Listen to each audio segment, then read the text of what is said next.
Welcome back. My name is Dak, and today in this video we are doing a Come Follow Me video.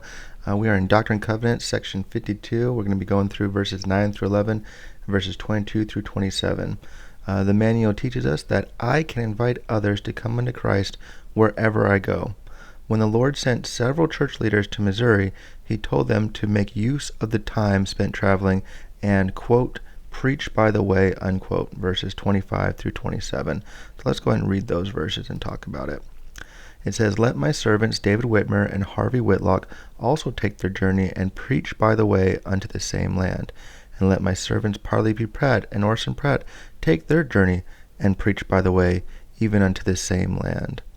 And then lastly in verse 27, Let my servants Solomon Hancock and Simeon Carter also take their journey unto the same land and preach by the way.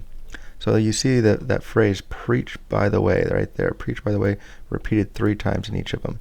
And the question is, how can you share the gospel by the way or during normal events of your life?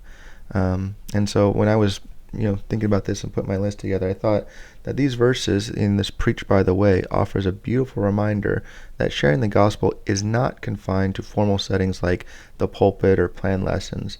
Instead, the Lord invites us, his disciples, to share truth along the way in the midst of ordinary life. And this is what I came up with. 1, through daily conversations. 2, by living the gospel openly.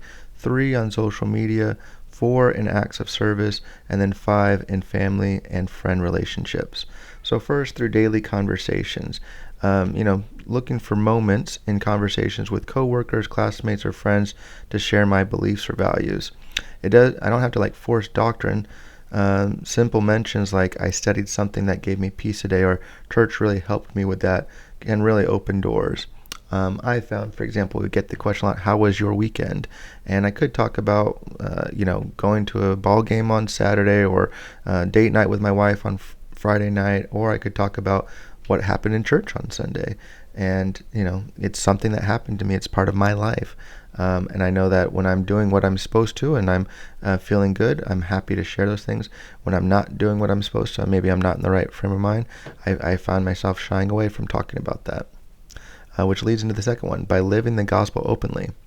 That means letting people see my discipleship. I'm trying to live with honesty, kindness, forgiveness, and gratitude, and that can all be very powerful.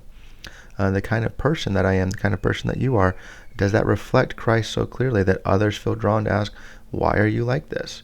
I know I'm not. I know I'm working on it, but I know that there are other people that are just powerful examples, and I want to be like that.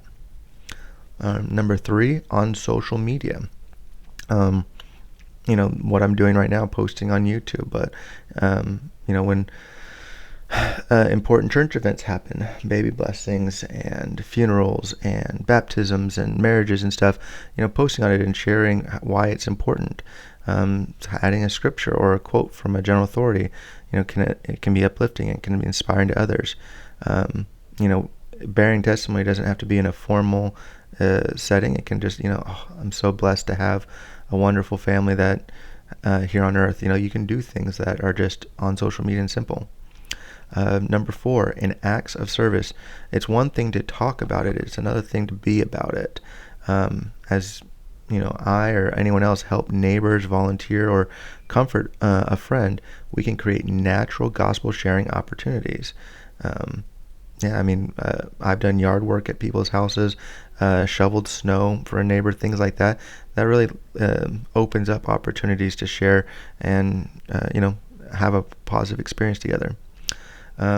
Service softens hearts and invites the Spirit, preparing others to receive truth. And then lastly, number 5, in family and friend relationships.